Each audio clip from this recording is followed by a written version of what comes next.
Então, pessoal, boa tarde, bom dia, boa noite, dependendo da hora que vocês estejam vendo isso aí. Então, a gente vai estar trabalhando esse conteúdo de eletroquímica. Mas antes da gente estar trabalhando na eletroquímica, tem que compreender um pouquinho o conteúdo que é do primeiro ano, que é o que chamamos de oxirredução. Então, nós temos ox, que corresponde à oxidação, e redução. E com isso também a gente vai estar trabalhando um pouquinho sobre NOx, que faz parte do conteúdo de oxirredução. Posteriormente, trabalharemos a eletroquímica, pilhas e baterias, como também eletrólise. Então, a oxirredução, que é a oxidação e redução, ela consiste em um processo que ocorre naturalmente sem que tenha a presença do homem. Por exemplo, o material de ferro que entra em contato com o oxigênio e sofre o processo de oxirredução, ou seja, o ferro passa a oxidar, enferrujar, e o oxigênio presente no ar a reduzir. Então, a oxidação ela consiste no processo de perda de elétrons, enquanto a redução ela vai consistir no ganho de elétrons. Então, a grande diferença é essa: vai ter uns elementos que podem perder elétrons e outros elementos que podem ganhar elétrons. No caso da oxidação do ferro, o ferro vai estar perdendo elétrons e o oxigênio vai estar ganhando elétrons. Por isso chamamos de um processo de oxirredução. Então, quem perde elétrons, oxidou. Quem ganha elétrons, reduziu. Com isso, quem oxida está causando uma redução em alguém. Por quê? Porque se ele está perdendo elétrons é porque alguém está ganhando. E se o outro está reduzindo é porque alguém oxidou, alguém está perdendo elétrons. Então, quem oxidou é agente redutor. Tudo bem, ocorre um pouquinho complicado porque é diferente. Então, quem oxida é agente redutor. Por que agente redutor? Porque está causando a redução em alguém. Alguém vai reduzir por causa dele. Então, ele é agente redutor. Já no caso de quem reduziu, será agente oxidante. Por quê? Já que ele está reduzindo, alguém vai passar a oxidar. Então, numa escala de oxidação e redução, a gente tem o seguinte: a gente vai ter elementos químicos que podem oxidar até mais 7, ou seja, um NOx zero dele sem perder ou sem ganhar elétrons, de mais 1 até mais 7, ou seja, toda vez que um elemento químico ele perde elétrons, ele vai ficando positivo, porque o núcleo dele é positivo e os elétrons são negativos. Então, se ele está perdendo elétrons, ele vai estar ficando positivo. Então, quanto mais elétrons ele perde, mais eletropositivo ele fica, ou mais positivo.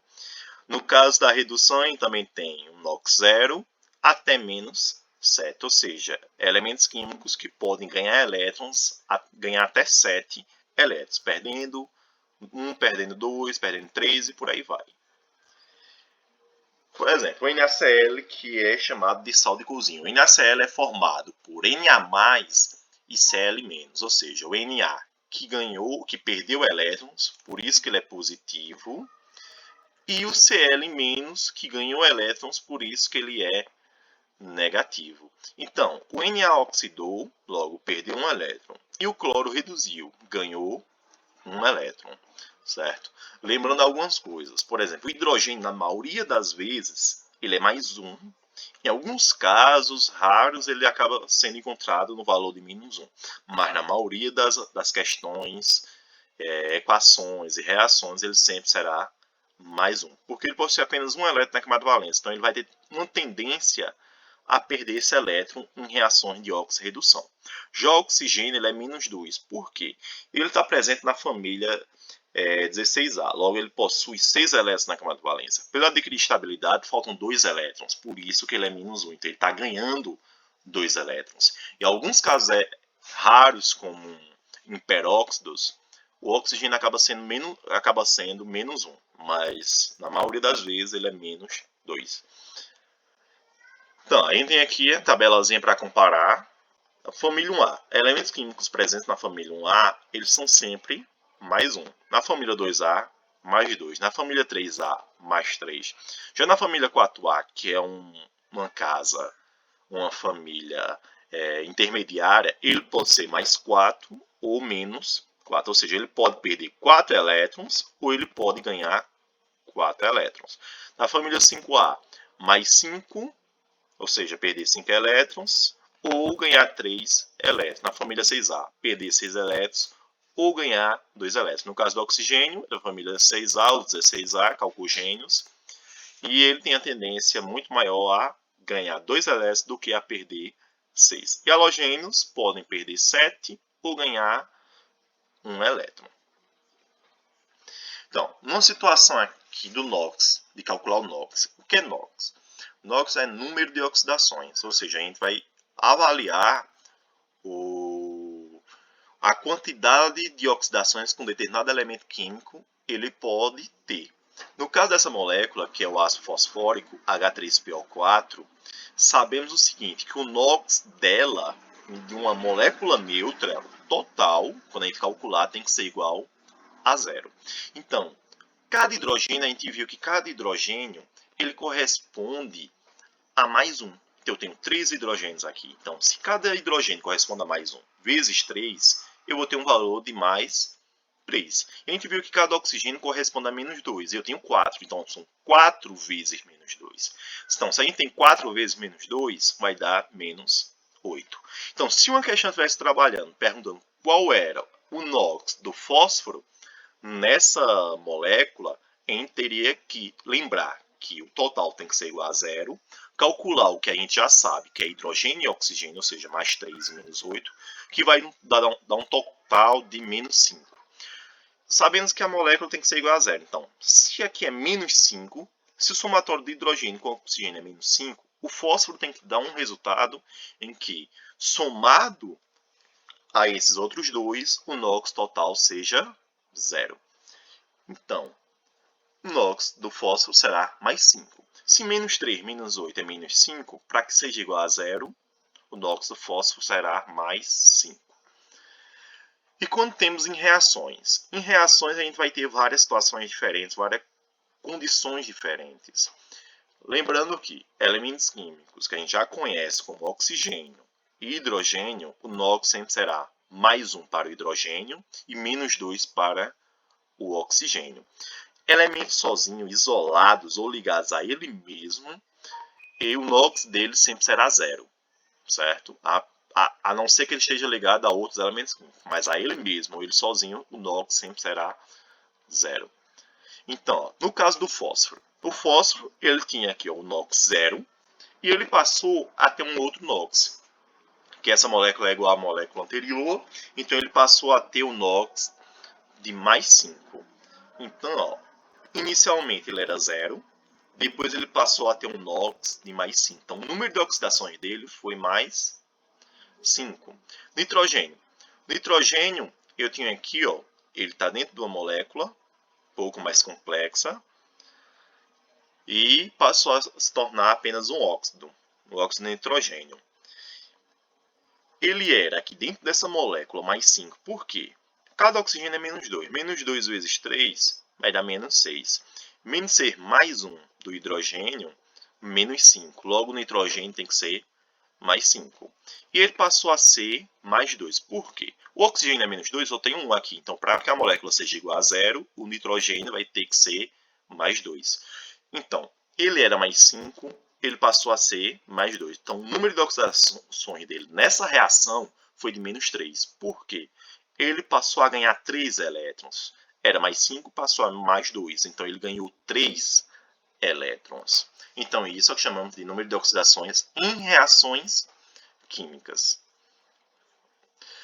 Em eletroquímica. A eletroquímica, ela nada mais é do que a transformação de energia química em eletricidade, em energia elétrica, ou a energia elétrica sendo transformada em energia química. Então, a eletroquímica, ela consiste na energia química sendo transformada na energia elétrica ou a energia elétrica sendo transformada na energia química. Toda vez que a energia química é transformada na energia elétrica, nós vamos chamá-la de processo espontâneo. Então, a energia química de moléculas, de átomos, de ligações, sendo transformadas em energia elétrica é um processo espontâneo, que ocorre naturalmente sem esforço nenhum. Já o processo contrário, que é a energia elétrica sendo transformada em energia química, é o que chamamos de forçado ou não espontâneo. Eu posso utilizar como exemplo bateria de celulares. Quando a bateria de celular está totalmente carregada, você começa a utilizar o celular e toda vez que você vai utilizando o celular, a bateria vai diminuindo. Por quê?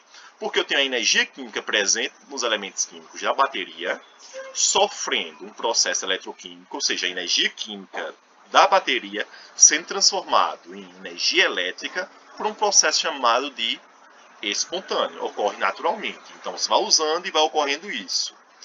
Já quando seu celular chega a zero, a bateria a 0%, significa que toda a energia química já foi transformada em energia elétrica. E é aí que entra o carregador. Então você vai carregar seu celular, coloca na tomada, na energia elétrica, então a gente pega a energia elétrica e transforma em energia química, ou seja, é um processo forçado, a gente precisa de algo externo para que isso ocorra. Então é não espontâneo. Então a partir da tomada, nós transformamos energia elétrica em energia química. Então, o processo espontâneo ele é representado por pilhas e baterias. Já o processo não espontâneo ele é representado pela eletrólise. Então, na aula de hoje, a gente vai estar vendo um pouquinho sobre pilhas e baterias, e na próxima semana eu mando a aula sobre eletrólise. Então, pilhas e baterias, como vocês observaram na questão de uma bateria de celular, é um processo espontâneo em que eu pego a energia química e transformo em energia elétrica. Então, vou utilizando a pilha, vou utilizando a bateria até ela ser descarregada totalmente. Então, tudo isso aqui envolve nada mais do que oxirredução, perda e ganho de elétrons, certo? Então, o processo de transformar energia química em energia elétrica ou energia elétrica em energia química é um processo de oxirredução, perda e ganho de elétrons. Então, na maioria dos vestibulares, como o próprio Enem, eles trabalham com potenciais de redução. Que os potenciais de redução nada mais são do que a quantidade de electrovolts, ou no caso de volts, presentes em uma reação química, presentes em uma situação de redução, de ganho de elétrons. Quando o elemento químico ele ganha elétrons, ele libera energia, ou ele pode consumir também. Há situações e situações, ou seja, necessário uma certa energia para consumir energia para que ele possa sofrer redução, ou ele vai liberar energia quando ele sofre redução. Então, isso chamamos de potenciais de redução. Então, por exemplo, o alumínio ele oxidado, para que ele ganhe 3 elétrons, é necessário uma quantidade de energia de menos 1,66 volts. Esse menos significa que é necessária essa quantidade de energia para que ele reduza. O hidrogênio ele libera 0 volts toda vez que sofrer redução, ou seja, ganhar elétrons. Observem que antes dos tracinhos ou de uma seta, os elétrons representam um ganho. Então, o alumínio está se juntando com os 3 elétrons, produzindo o alumínio nêutron. E já o hidrogênio oxidado está se juntando com 2 elétrons, esses 2 hidrogênios oxidados estão se juntando com esses 2 elétrons para produzir 2H0, ou seja, 2 hidrogênios nêutron. Então, nesse caso, a quantidade de energia em volts dele é 0. No cobre. O cobre, observem que o cobre, o potencial de redução dele é positivo, diferente do alumínio. Então, o alumínio, quando ele ganha elétrons, ele tem um potencial negativo. Já o cobre, quando ele ganha elétrons, ele tem um potencial positivo. Então, o cobre oxidado em mais 2 elétrons, produz o cobre nêutron. E isso faz com que ele libere um potencial de 0,34 volts. O zinco, ele ocorre a mesma coisa que o alumínio, ou seja, ele é negativo também. Então, o zinco, toda vez que ele tiver oxidado e ele ganhar 2 elétrons, para que isso ocorra, é necessário um potencial de 0,76 volts. Então, ele não libera, ele apenas consome essa energia para que isso ocorra. Por que isso ocorre? Toda vez que os potenciais de redução forem negativos, significa que o elemento químico não gosta de reduzir, ele não gosta de ganhar elétrons. No caso, se for igual a zero, não sofre alterações. Então, ele nem gosta nem desgosta. Então, tanto faz. Agora, quando é positivo, significa que ele gosta de reduzir. Então, nesse caso do cobre, ele está ganhando 2 elétrons, ficando neutro. E o potencial dele é positivo porque ele está gostando de reduzir, ele está gostando de ganhar elétrons. O zinco ocorre a mesma coisa que o alumínio. Ele está negativo, significa que ele não está gostando de ganhar elétrons. Certo?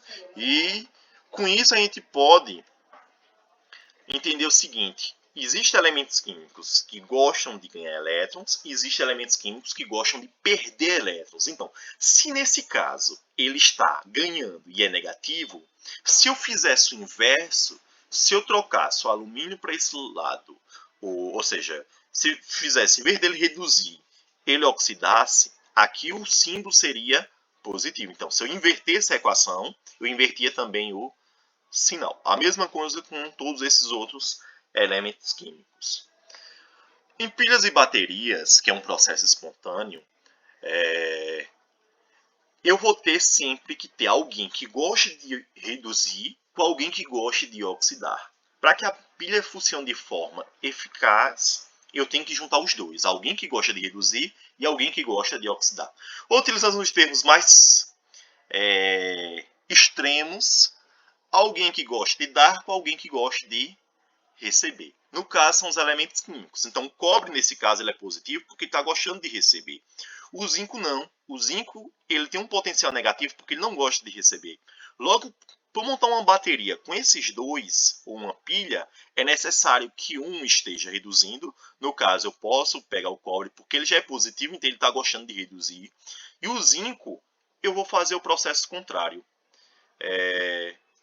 Eu vou fazer com que ele estava reduzindo, ele vai passar a oxidar. Então, ele era neutro, ele passa a sofrer oxidação, produzindo assim 2 elétrons. E agora, como eu inverti a equação, o potencial também é invertido em positivo. Então, agora eu posso juntar as duas situações, somar as duas equações, montando uma equação ou uma pilha, que nesse caso é o seguinte.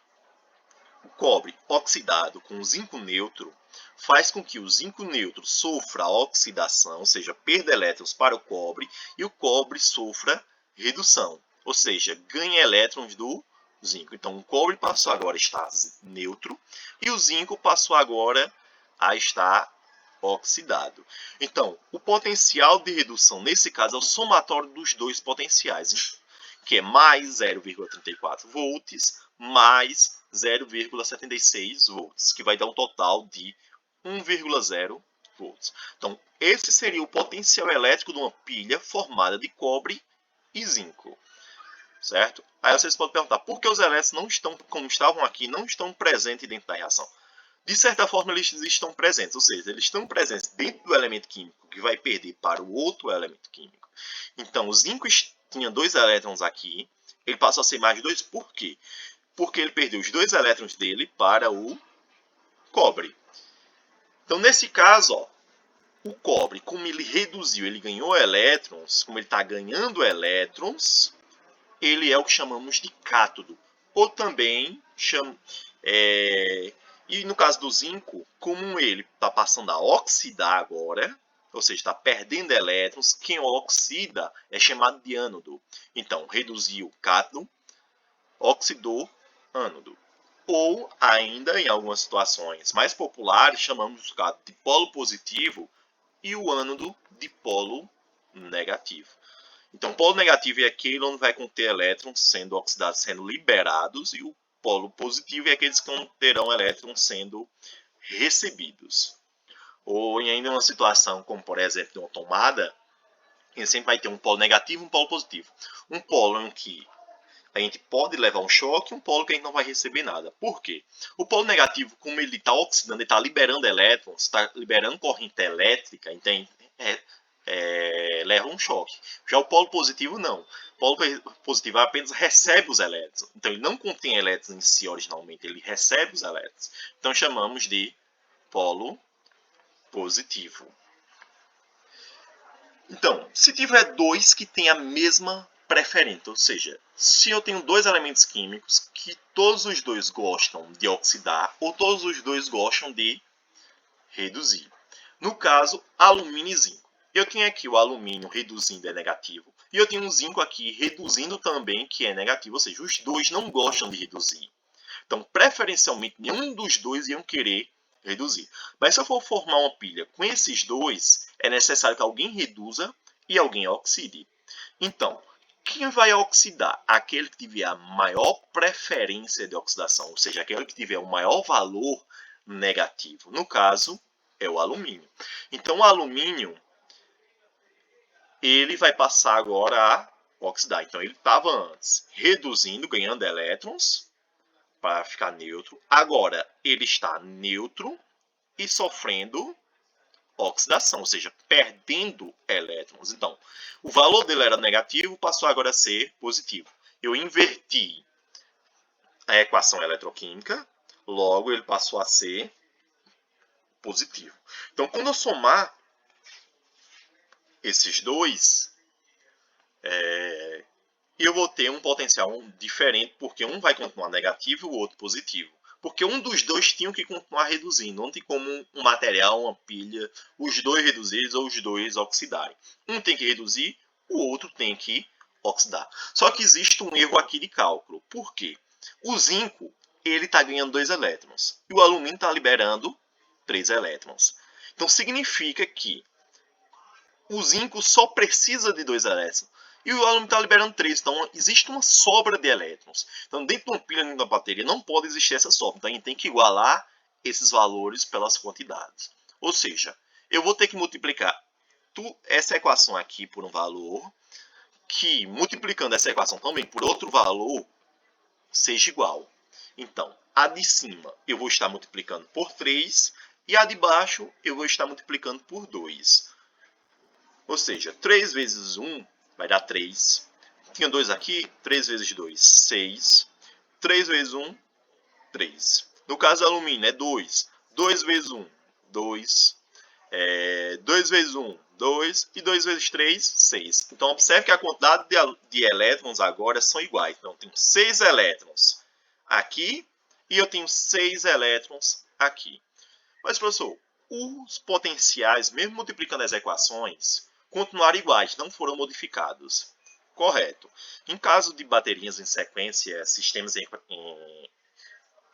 sequência, pilhas e tudo mais, o potencial potencial de volts sempre será o mesmo, independente da multiplicação que ocorra. Então, continuou sendo menos 0,76 volts e continuou sendo mais 1,66 volts.